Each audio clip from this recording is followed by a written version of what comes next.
नमस्कार, आप देख रहे हैं पालघर लाइव, जनता की बुलंद आवाज। मांडवी जिला परिषद स्कूल में 1.5 साल से शिक्षक गायब।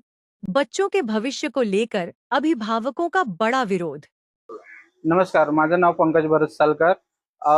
मी मांडवी गावाचा रहिवासी आहे आणि ही शाळा आहे मांडवी जिल्हा परिषद शाळा।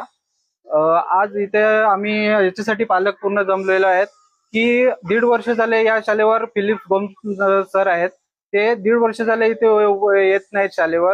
त्यांचा पगार इथे निघतो, त्यांची ड्युटी इथे आहे, तरी सुद्धा ते येत नाही, टाळाटाळ करतात। त्यांच्याशिवाय आम्ही बोलण्याचा पण प्रयत्न केला तरी ते आपल्याला काय रिप्लाय देत नाही।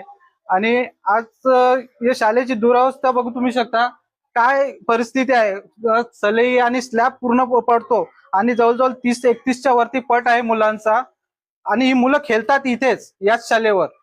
तर या दुरुस्तीसाठी पण आपण पत्रव्यवहार केलाय, बीडीओ साहेबांशी बोललोय आणि शिक्षण प्रशासनाला आमची एवढीच या मागणी आहे की एकमेकांवर ढकलाढकली करतात। आज बीडीओ साहेब केंद्र प्रमुखांचं नाव सांगतात, केंद्र प्रमुख बीडीओ साहेबांचं नाव सांगतात, याला अर्थ नाही ना। त्यांनी म्हणूनच आम्ही आज सगळ्या पालकांनी मिळून आज शाळेला ताला ठोकलेला आहे आणि जोपर्यंत या शाळेत सर शिक्षक येत नाही तोपर्यंत आम्ही लॉक खोलणार नाही।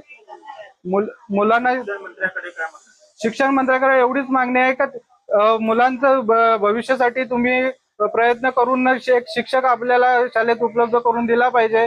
जर ते शिक्षणाची मानसिकता नसेल येण्याची तर दुसरा शिक्षक जरी आम्हाला दिला तरी चालेल, आम्हाला कुठून तरी मुलांचं एक शिक्षण व्हायला पाहिजे। आणि आम्ही एक्स्ट्राचं काही मागत नाही, जे शाळेत आहे तेच मागतो आम्ही।